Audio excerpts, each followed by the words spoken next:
Thanks for coming to the Casa Hispanica. We are en famille, so everybody is friends and we don't need introductions. Because I'm certainly not going to introduce myself. My name is Bernard Harcourt. You were not going to introduce yourself. The thing is, Velasco is the chair of the Department of Iberian Culture and Studies and Latin American Studies, and is our host. Happy host. So we thank Jesús. And François Ewald is here, and as you all know, François Ewald worked very closely with Michel Foucault for many years, and has been overseeing the publication of the lectures at the Collège de France, as well as having overseen the publication of the D and Écrit, which were the writings. And we're here to discuss and also to celebrate the publication of the last lecture from the Collège de France, which is the 1972 lectures. So not the last lecture at the time, but the last lecture to be published, and which then completes the publication of the 13 years of lectures given at the Collège de France. We were hoping to be able to share copies of the books. We have a few copies which you can all look at and pass around and whatnot, but we're forbidden apparently from letting them go because the publication date is actually May 15th. And so there are rules about this. Yes, illegalism. Okay. So what we thought we would do is have Jesús kind of frame the conversation, and then we would turn to François Ewald to speak a little bit about Foucault in 1968. The idea being in part that these lectures grew out of reflections about the movements in '68, and then I will then maybe try to actualize, so make it Foucault and May 2015. Thank you. And thank you, everybody, for being here. This is a wonderful and very moving moment. So what I'm going to do is more or less describe this object that we just met and see a little bit what's inside. You probably remember, and then I will read some fragments. You probably remember those intense moments at the beginning of courses like La Société Punitive or Le Courage de la Vérité. In them, the new archivist, as Deleuze called Foucault, complains about the very institution and about the conditions in which he has to present his research. He would prefer to do it in a different way, in a much smaller group. He would prefer to do it in collaboration. Surrounded by a multitude, he feels alone. Reading those courses, one can feel the crowds filling up every single square centimeter of the room. One can hear the sound of the tape recorders going on and off, and even accidentally, one of them playing some notes from a song by Michael Jackson. Not here. Here, the sensation of loneliness is not the result of the hundreds of arms and feet and eyes and hearts in the amphitheater. This course about theories and penal institutions, a course in which Foucault develops his ideas about the complex configuration of penal institutions and the repressive systems, is dry. It is silence. One can barely hear Foucault's voice, let alone anybody else's voice. Anybody else's voice. This is perhaps the reason why this particular volume, the second one from the series of the 13 courses taught by Foucault at the Collège de France, and the last one to have been published, has so many entry doors. A medievalist, like me, will probably take the most obvious one, the door that leads through the hallways where ordeals and inquests are in dispute. There, we can laboriously understand the importance of the inquest, a juridical form that he will develop afterwards in other texts, like the Brazilian lectures on La vérité et les formes juridiques from 1973. In fact, this is a quite important research for Foucault as he becomes interested in the inquisitorial system itself, the research it implies, the enquête, a juridical form that, according to him, will also mark the future of the human and social sciences.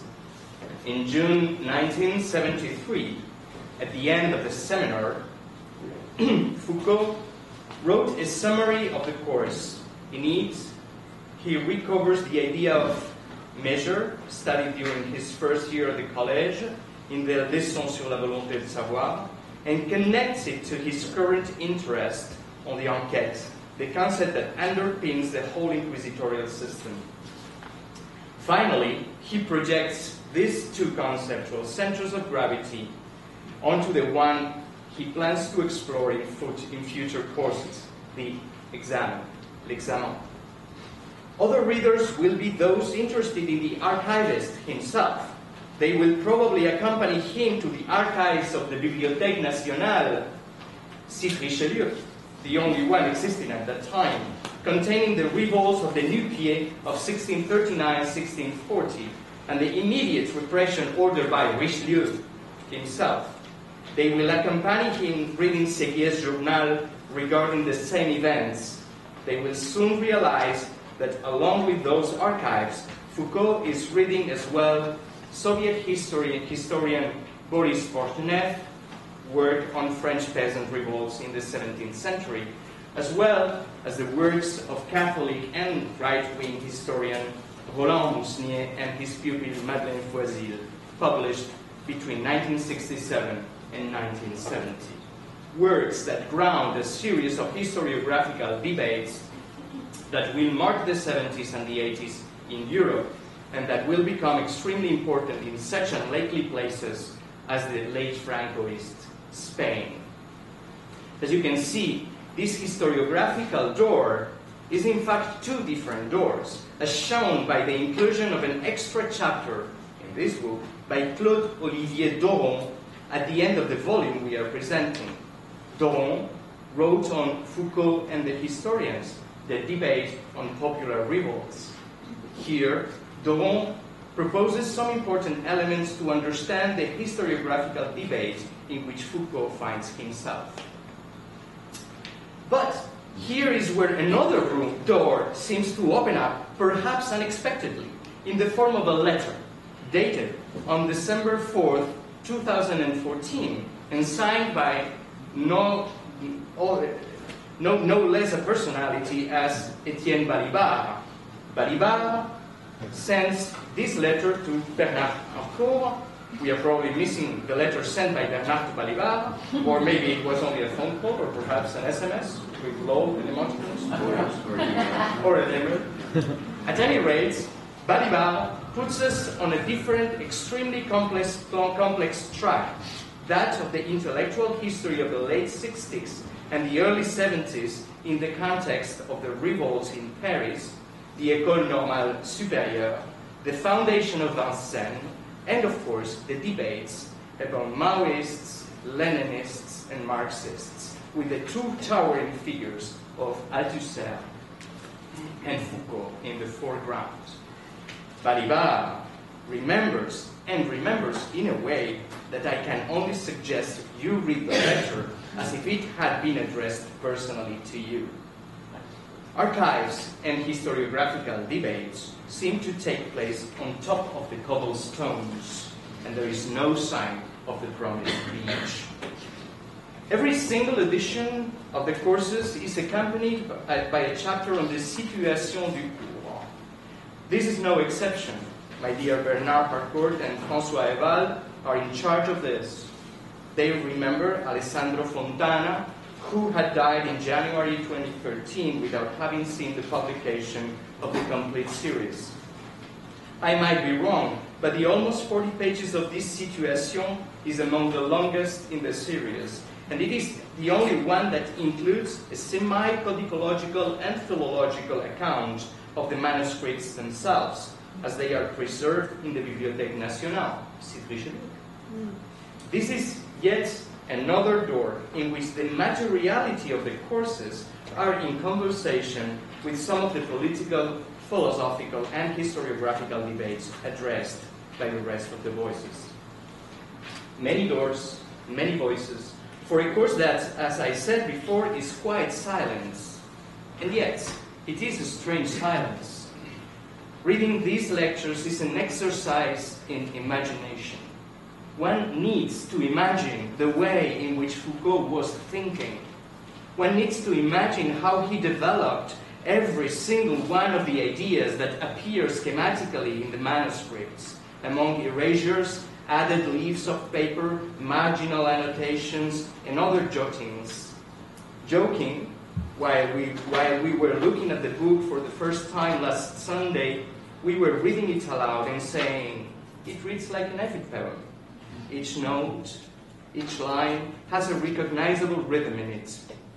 Not only Foucault's rhythm of thought that we have learned to admire throughout the years, but also the cursus, the rhythm of the classical scansion with which that expert in classical literature that was Foucault always wrote and spoke. It does not take any effort to reproduce this rhythm, and this is why even the most complex of his concepts is easy to retain in memory, albeit difficult to think. But the thing is that these lectures do not have a narrative in them. They are like poetry lines that one needs to unleash. One needs to meditate on them.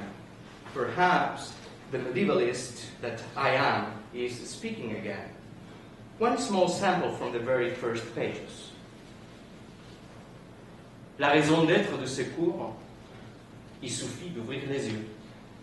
Ceux qui répugneraient s'y trouveront dans ce que j'ai lu. L'objet, théorie et institution pénale.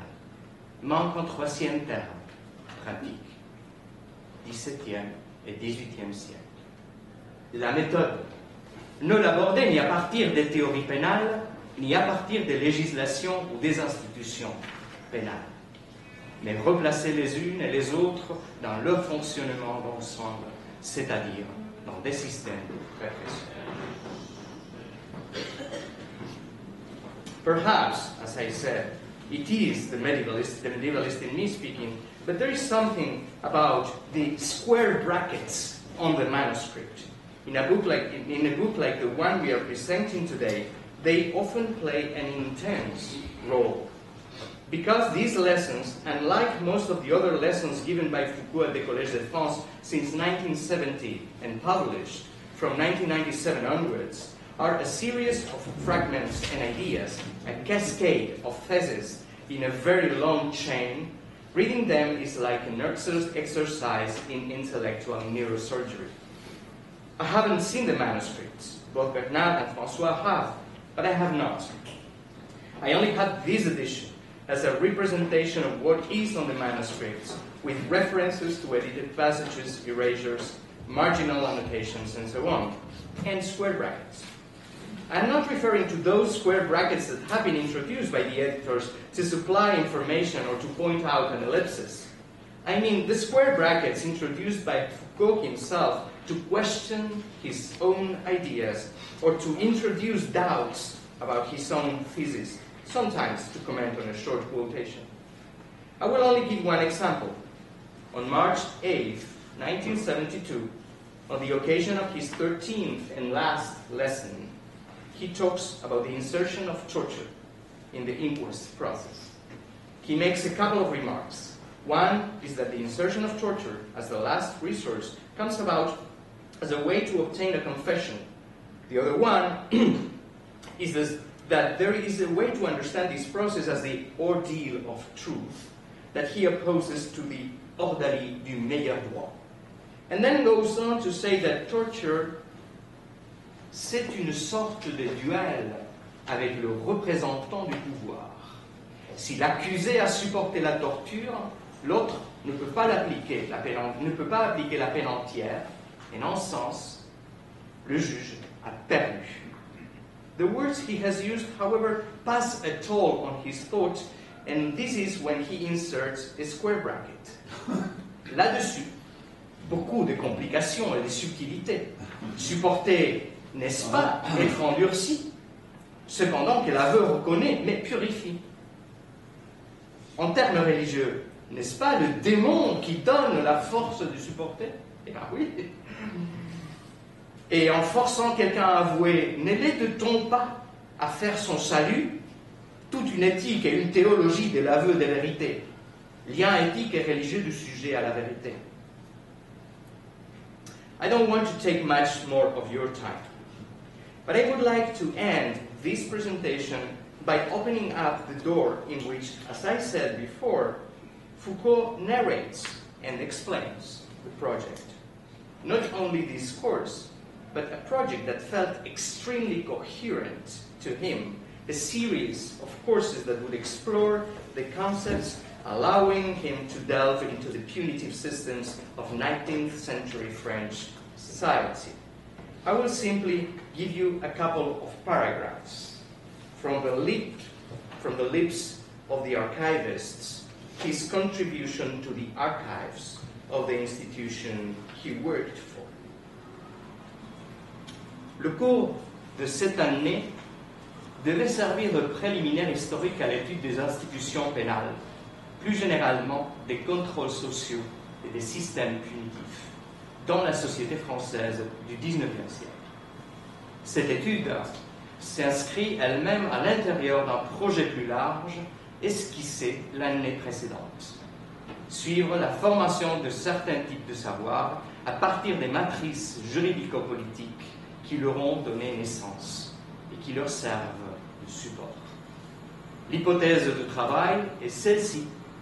Les rapports de pouvoir, avec les luttes qui les traversent et les institutions qui les maintiennent, ne jouent pas seulement à l'égard du savoir un rôle de facilitation ou d'obstacle. Ils ne se contentent pas de le favoriser ou de le stimuler, de le fausser ou de le limiter. Pouvoir et savoir ne sont pas liés l'un à l'autre par le seul jeu des intérêts et des idéologies.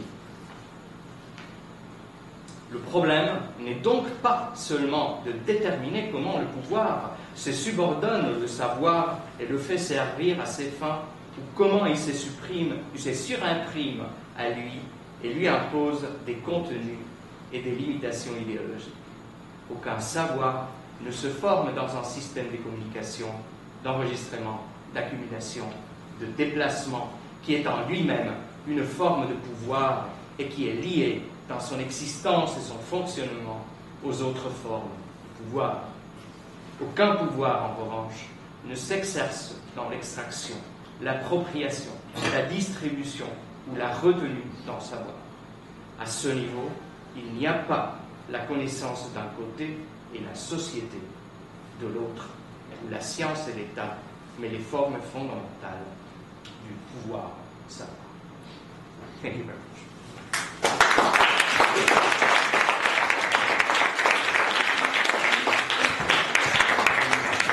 So, very glad to be here.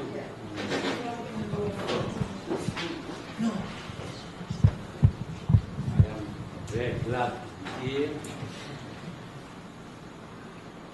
and about this opportunity to speak again here in Colombia about Foucault. But the exercise is difficult for me. We worked a lot about this book, and for me at this time it is a moment of forgot more than it is difficult for me to speak. But for you, I will try to speak about this book. My view. So, what I have to explain, that is why this last lesson is the most important one. Maybe it's true.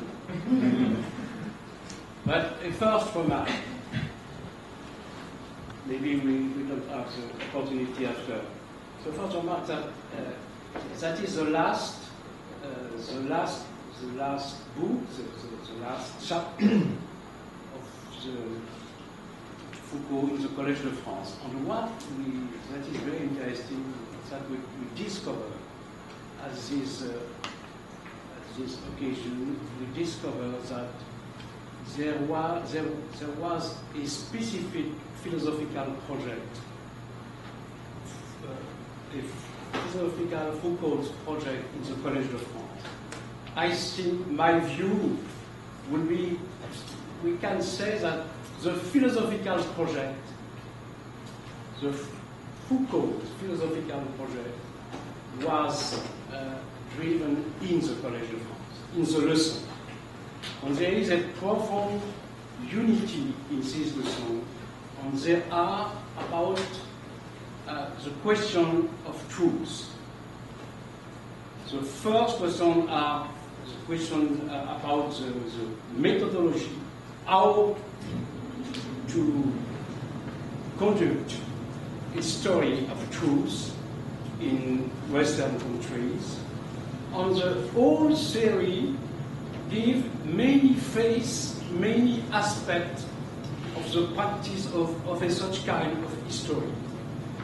And at the end of the exercise, we have something absolutely new, that is an history of truth in Occident, an history of truth in 13 books, in 13 volumes.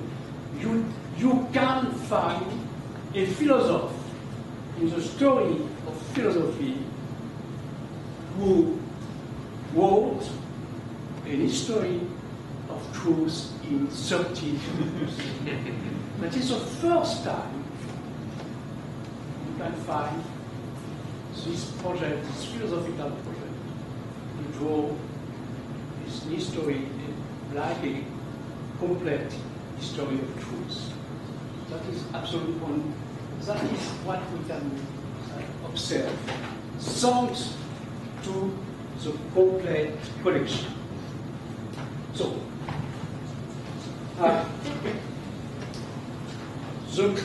we are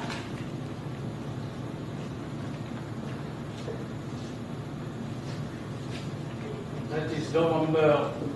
The first lesson is November 71, and the last is March 20.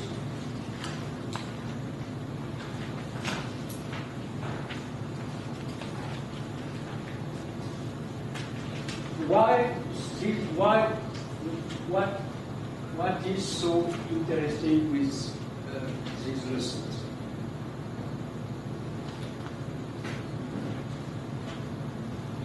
In a biographical perspective, people say normally that at this time we don't find a philosophical project by Foucault, but Foucault becomes militant. That is time of the Gilles. And we say that at this time, during this period, Foucault don't give a lot of time for philosophy, but a lot of time to go in the street. What we can observe that is completely wrong.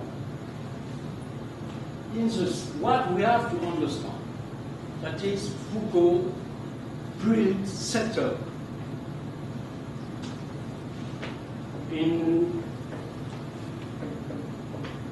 at this time. He set up, that is my view, he set up a complete dispositif which a lot of components to face the actuality which appear through May 68. And what is interesting to observe, that is what the Foucauldian dispositive at this time, on how to respond to May 68, Foucault think he has to set up a complete new dispositive, new. That is always very difficult to say new, because that is never completely new, but new dispositive.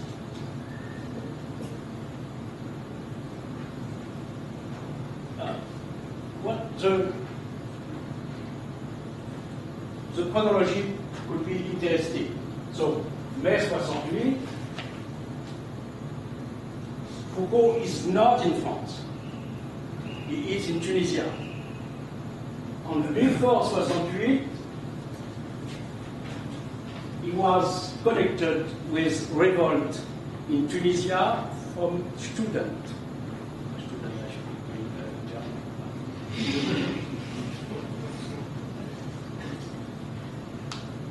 And he said in certain texts that the revolt in France at this time are not so hard than the revolt of students in Tunisia at the same in 67.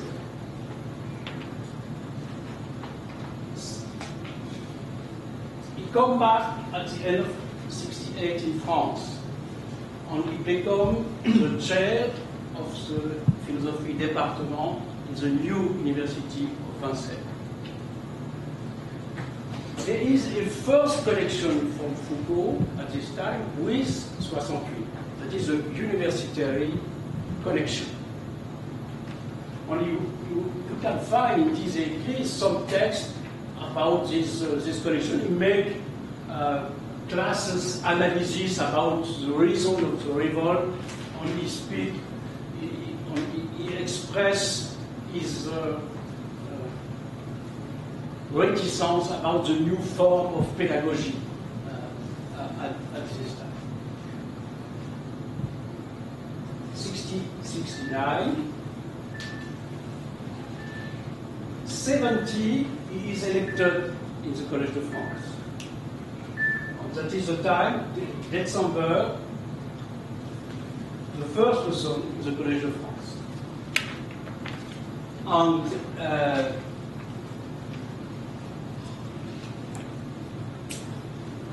this is the first lesson in the first school. The first school is about the will to know. In 68, 69, he published a book, L'archéologie du savoir.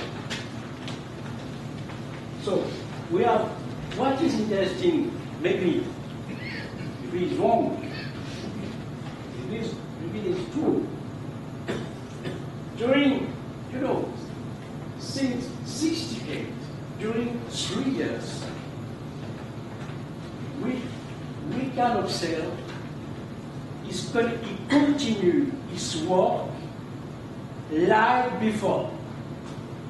If you read the first person in the Collège de France, L'Orgue du Discours, actually you can see there is words are behind, but that is not clear. He speaks about discourse. With this person, he begins the story with a story about social rights. Right. That is social rights. That is, we are not no more in the discourse, but some this is like the inverse. His problem is always a question of truth, but the angle, the perspective is completely new. That is, what is so interesting, that is the first thing, what it is so interesting in this text. Alors, how to understand this question of dispositive?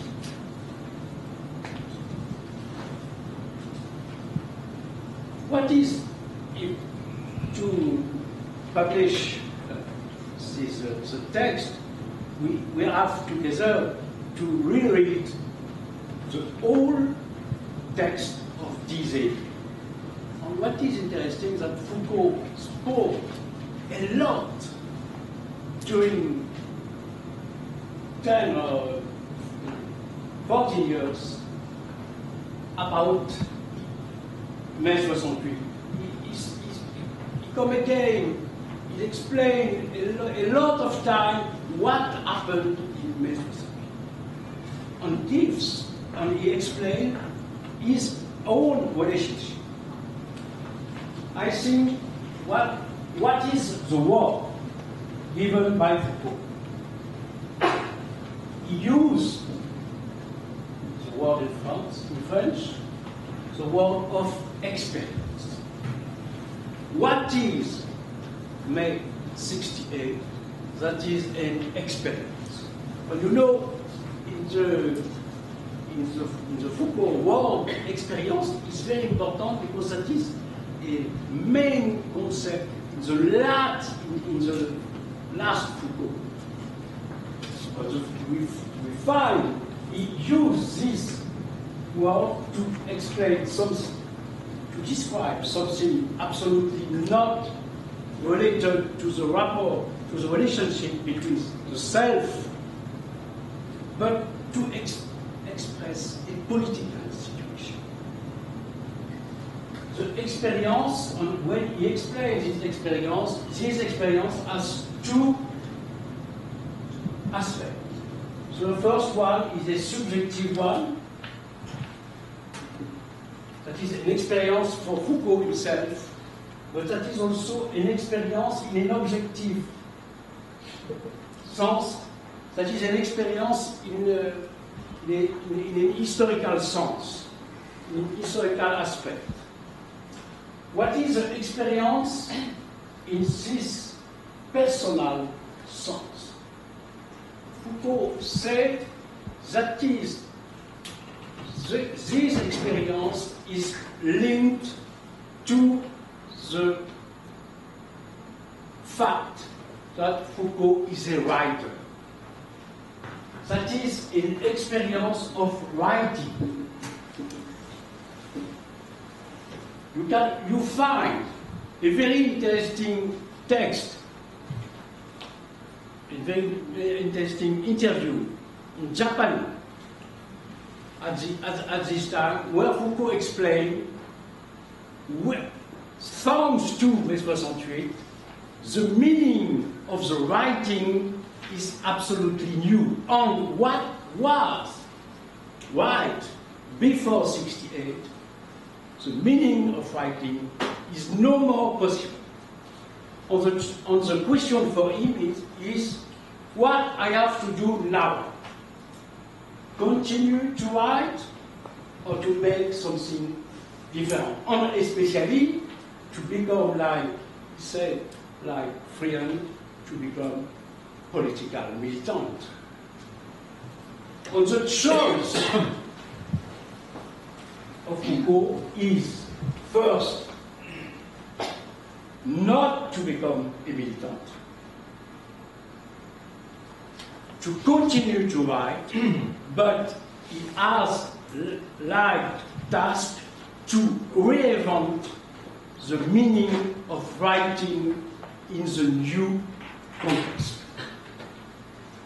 And the dispositive is a dispositive to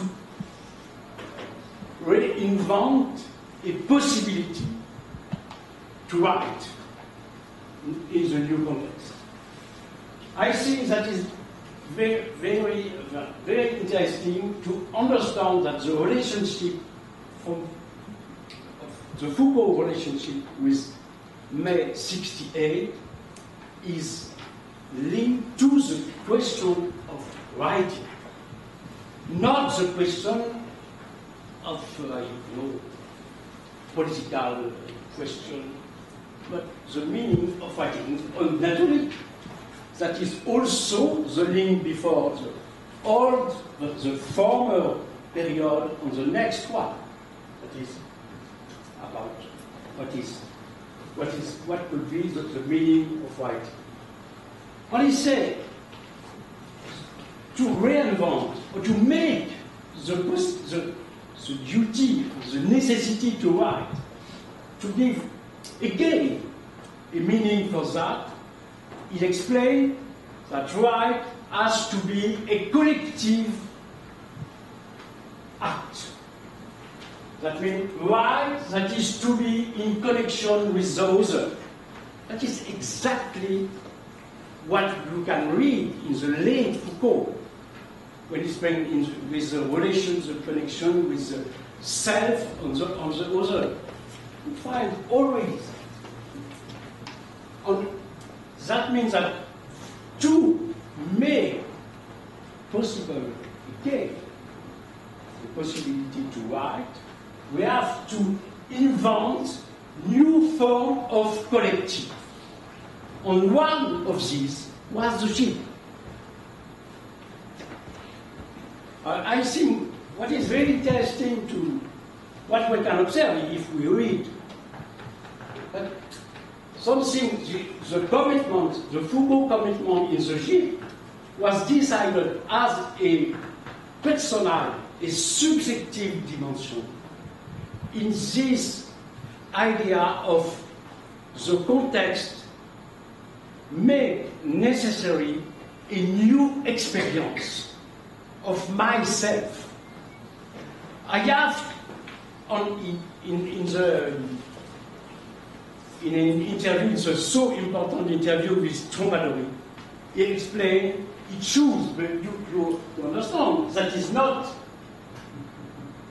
the 30 May 68, that is 3 years later. It shows that it is time to transform in his own experience, to transform himself in connection with what he is. That is a writer. The other dimension of this experience that he said, what appears in 68, that is a new form, that new form of politicization. On this capacity of writing, this connection with others are linked to a context where new political objects become evident, self-evident. And these political objects are daily life. What becomes actual at this time? That is the question of daily life. So, daily life becomes political and philosophical object. And that is daily life, you understand? Daily life, that give how daily life becomes political object through experience, through collective experience with group. That is, for example, MLF, example, move about abortion, and so on. Daily life is transformed by collective movement. There are other forms of politicization. And there are forms of politicization against the classical form of politicization expressed by the party, by the main organization. At this point, you have the clash, in old one, but the possibility for Foucault to implement maybe his will to be free with the Marxism. Because he said two things. First thing, who has made question of daily life like political? Foucault said, I do that in History of Madness. That was a project. But this kind of books was in 61. It was not possible to understand what was the project. The project was repressed by the classical form of thinking. But we discovered in 68 that this kind of objects are now actual. And he said, I can take this question again, and that is not madness, but prison. Delinquents. That is the first aspect. And the second aspect, that will be how it will be possible to be free with the Marxism. And in this text, you find the way in which Foucault, you can follow the way through Foucault invent the possibility to be free with the Marxism. What we can say that since 71, Foucault has in the project to develop a philosophy free of the Marxism. You know, we think in France that becomes with a new philosophy, 76, 77. No, in fact, the project is already by Foucault at this time. And that is this famous letter with Etienne Balibar, which is his birth is here in a restaurant on Broadway.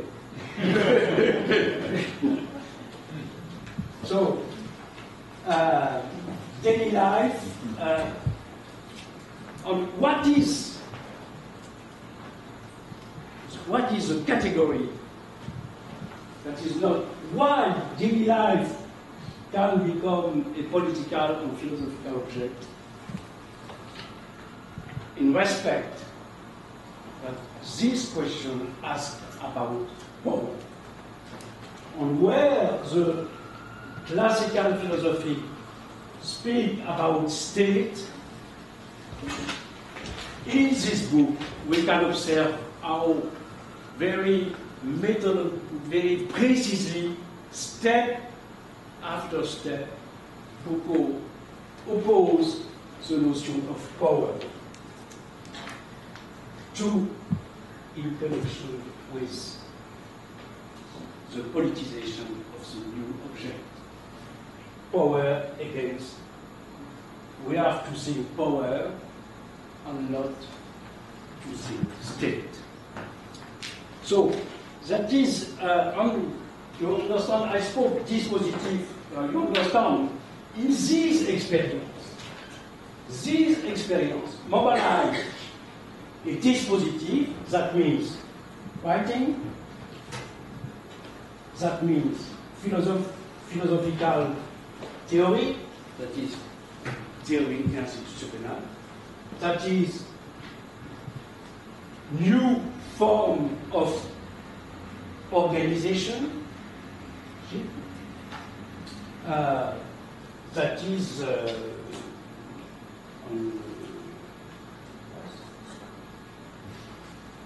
you understand? That is a lot of, in this respect, we can understand that there is absolutely no alternative between what Foucault can do like a militant and what he can do like an intellectual or like a philosopher. So maybe I am too long.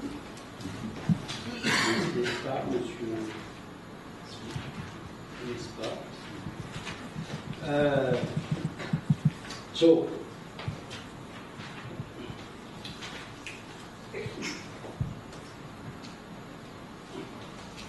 last, I will start.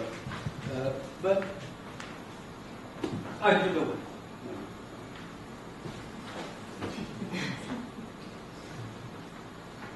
So you see this distinction and connection between the two aspects, subjective and objective of the experience. But what is interesting when we read these écrits and when Foucault, after speak about Mai 68, he say, oh, but Mai 68 was not French.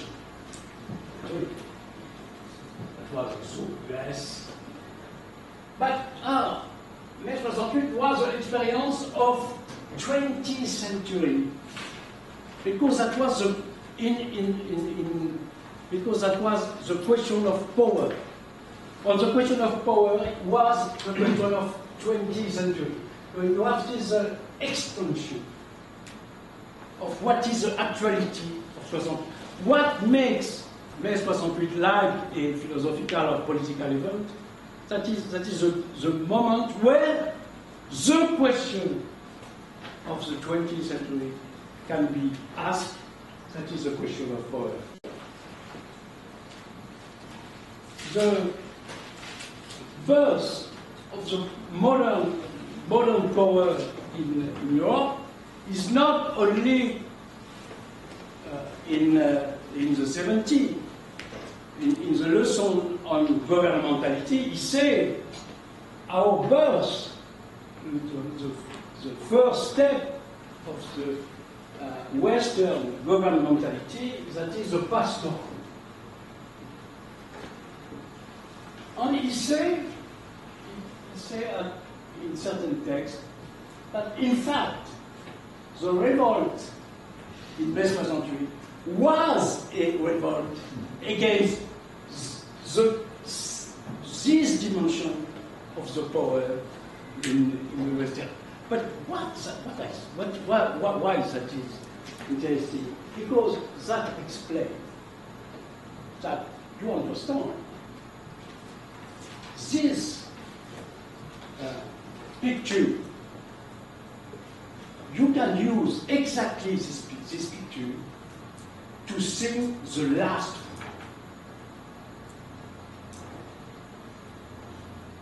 And we can, my view at this time would be to say, the last, we say there is a first and last Foucault. No, the Foucault of experience, the Foucault of daily life, the Foucault of ethics. That is already the project in formulated in 71.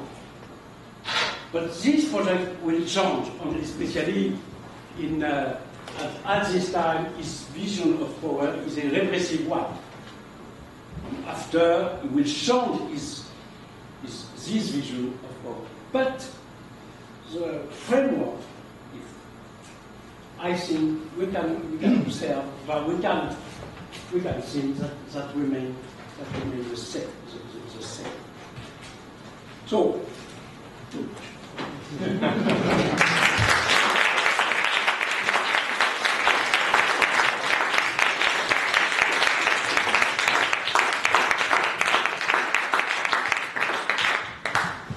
Merci, François.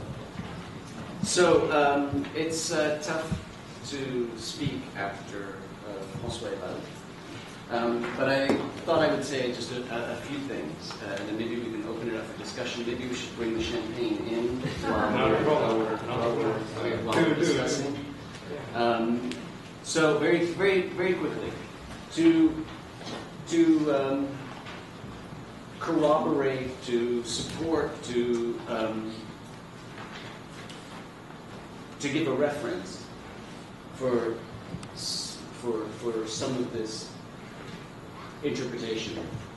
I think one of the really important texts is in Die et l'Écrit 3, Michel Foucault, L'illégalisme et l'art de punir, which was an entretien he gave in 76, which to a certain extent really fleshes out the way in which 68 plays this function of rebirthing the work on madness and on prisons.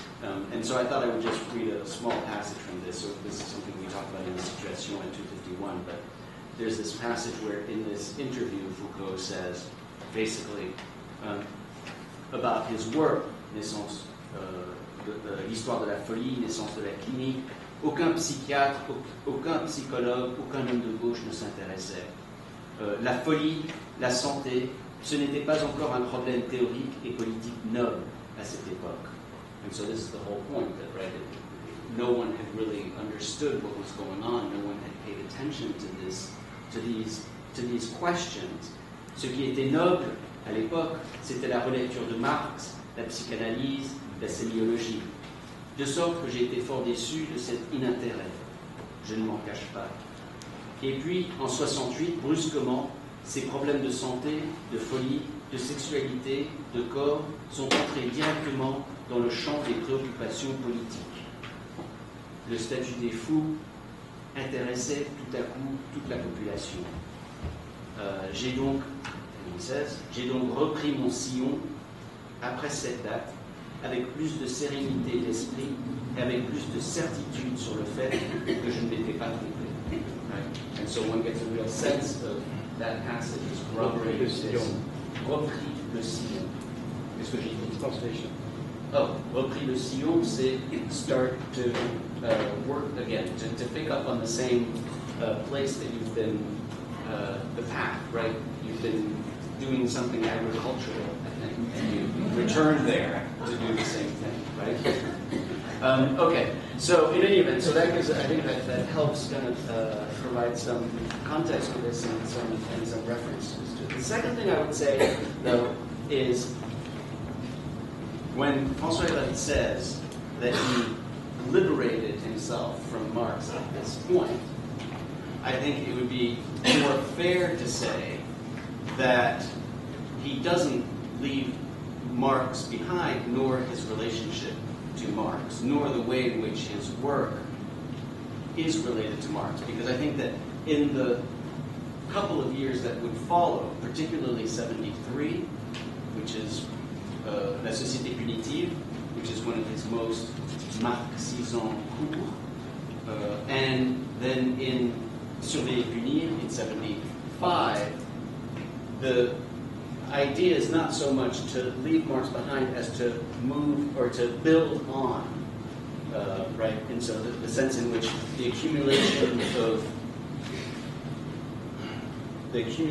of docile bodies is necessary to complement the accumulation of capital, right? Which was entirely or is claimed to have been missing in the analysis. And so the two work together. It's some form of overcoming, but that requires the other one and is in conversation with the other one at all times, I think. So I think it's important, and to a certain extent, one of our readings of this text is as being somewhat of a Nietzschean. There's a certain Nietzscheo-Marxist theoretical framework that guides this work and the 1973 work as well. So, which we articulate or try to articulate in this suggestion. So, as François explained, these lectures fit within a line of inquiry that was started much before, but that was clear from 1970, 1971, when he starts his inaugural lectures at the Collège de France, in which Foucault explicitly explores the way in which societies over time have used different legal forms, and this is important in 70, 71, 72, 73, looking at particular ways in which societies use legal forms to produce truth, right? And so the year before, he had already explored reading Homer's Iliad, how the ancient Greeks used agonistic competition between heroes to establish a social order, or how, starting in these texts, Germanic law used compensation to resolve the blood feuds, or how medieval jurists employed various ordeals or social status to render justice, and how we had graduated in the West to processes of examination and expertise, which would then be developed in Surveiller et Punir, although specifically articulated and gestured to and indicated as the path where he was going in Théorie et Institutions Pénales in 72. Now, one of the most striking dimensions of these 72 lectures is the theory of penal law that Foucault develops here, and then he would also develop the following year on the Punitive Society, and brilliantly in the 1972 Rio lectures, Truth and Juridical Forms. The 72 lectures that are being published now represent, from this perspective, an important step in the evolution of Foucault's thought on law, on penal law and on penality, but on law more generally. And in this course, he develops what could be called a political theory of penal law, which he himself would emphasize on March 1, 1972, when he would say, "La pénalité est de fond en comble politique." Right? Penal law is, all the way down, most profoundly political. This political theory of penal law consists of several components. First, a rigid distinction between law and crime. Penal law is not a consequence of crime. Punishment can't be understood as the result of crime. The adjudication of criminality, the creation of the criminal, is a process that has to be understood distinctly from what we consider and call so easily crime or criminal behavior. The adjudication of criminality is an artifact that is constructed in order to legitimize forms of social control.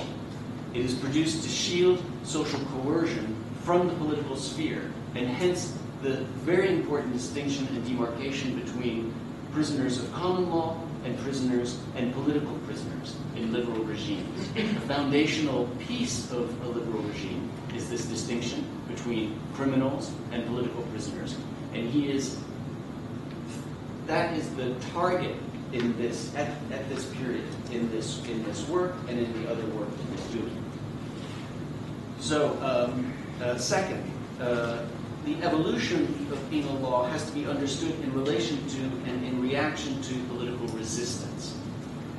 This thesis, which gets modified somewhat in 1973 when he starts moving from repression to the productive aspects of the penal law, is nevertheless in full force in 1972. And it's seen well in the lesson of January 26, 72, where he says, "Toutes les grandes phases d'évolution du système pénal, du système répressif, sont des façons de répondre à des formes de lutte populaire." Right? So all of the developments in the evolution of penal law are really ways of responding to popular struggle. Okay? And as a result, the third important component here is that penal law can only be understood as a weapon in a social struggle. And Foucault explains this very well, of course, in his debate with the Maos in February 72. Which at that point, I suppose you still would have been Maoist in 72. Yes, okay. In the debate with the Maoists, where he says, "La justice pénale n'a été produite," he says, "ni par la plèbe, ni par la paysannerie, etc., mais par la bourgeoisie, bel et bien par la bourgeoisie, comme un instrument tactique important dans le jeu de division qu'elle voulait introduire." It's a strategic instrument in the game of these divisions that it wanted to introduce, divisions between common law prisoners and political prisoners. What dominates then is a political theory of penal law as a weapon, as a tactic, as a strategy in a civil war taking place in society.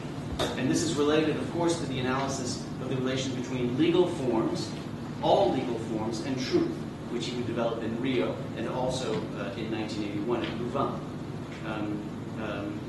And you would get already in this course intimating the later work, the relations between Inquisition, confession, torture, and truth, which we'll be studying next year. Correct.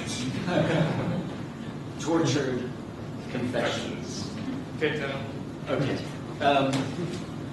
The practical implications are important, and they're found explicitly in the debates at the time, particularly on strategic questions of how to do justice. Right? And so, to summarize or to get to the heart of it, he says basically, I mean, this is why he would say in those debates, voilà pourquoi la révolution ne peut que passer par l'élimination radicale de l'appareil de justice. Okay? All right. Now, in the few minutes I have left, what I'd like to do, though, is move us from Foucault and May 1968 to Foucault and May 2015. It's no accident that Foucault spoke of writing what he called the history of the present. There's a timeliness to this text from 1972 that is striking and that I think we need to stop and think about for a moment. In Ferguson, Missouri, the grand jury that no-billed the indictment against Darren Wilson in the shooting death of Michael Brown heard from 60 witnesses over the course of 75 hours. The grand jury met off and on for 3 months. The juries deliberated for several days. And the grand jury proceedings produced a voluminous transcript that reached almost 5,000 pages. Now, that was a remarkable use of a juridical form in a way in which it's never used, except in Ferguson or except in police homicides. It was a remarkable use of a legal form as a method to produce the truth about the encounter between Darren Wilson and Michael Brown. And it was the use or abuse of the grand jury that functioned to convince most Americans, many Americans, that there actually had been a jury verdict on the evidence, when of course nothing could be further from the truth. There wasn't even an indictment. You can get a sense of this, I think, by the fact that on November 29, 2014, in a front page headline article above the fold, the New York Times, of all institutions, not only the Bible, but one would think a cautious set of writers, referred to the no bill as a disputed verdict, quote unquote, disputed verdict.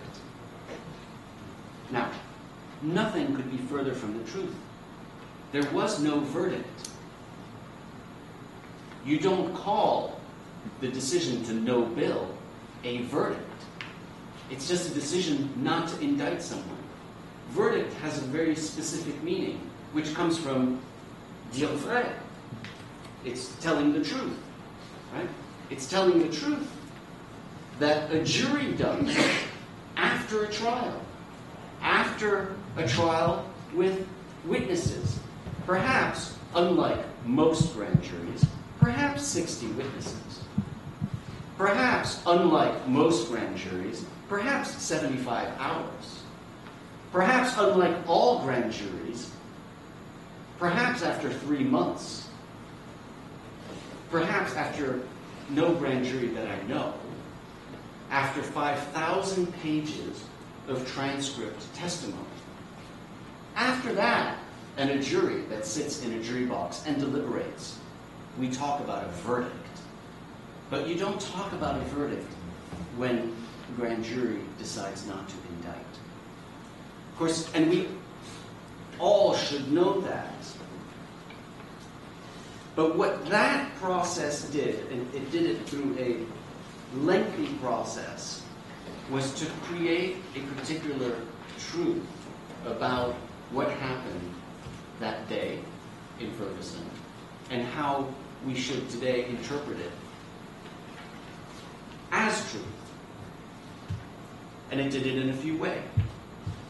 A few ways that essentially brilliantly assembled something that resembled a trial, but that was utterly different than other forms of grand jury proceedings.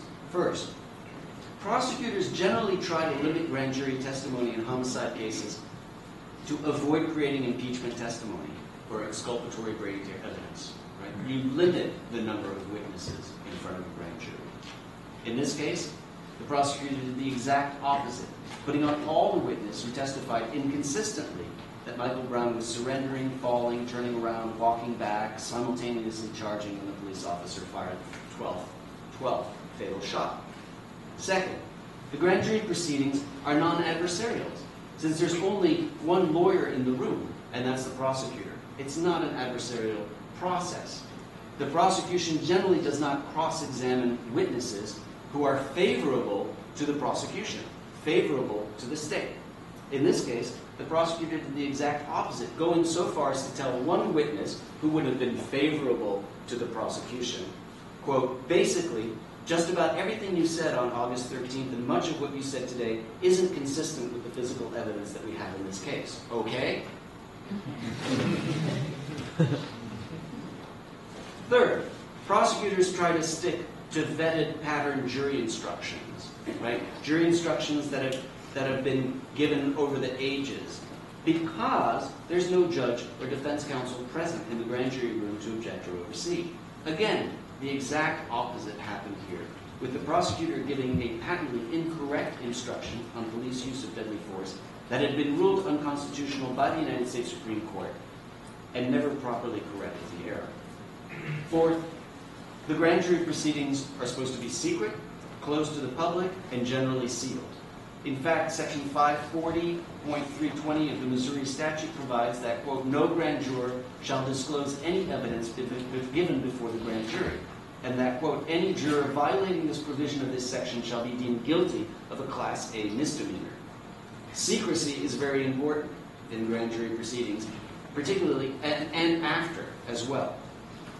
I've litigated on a number of occasions to try and get grand jury proceedings when I was representing someone. It's practically impossible.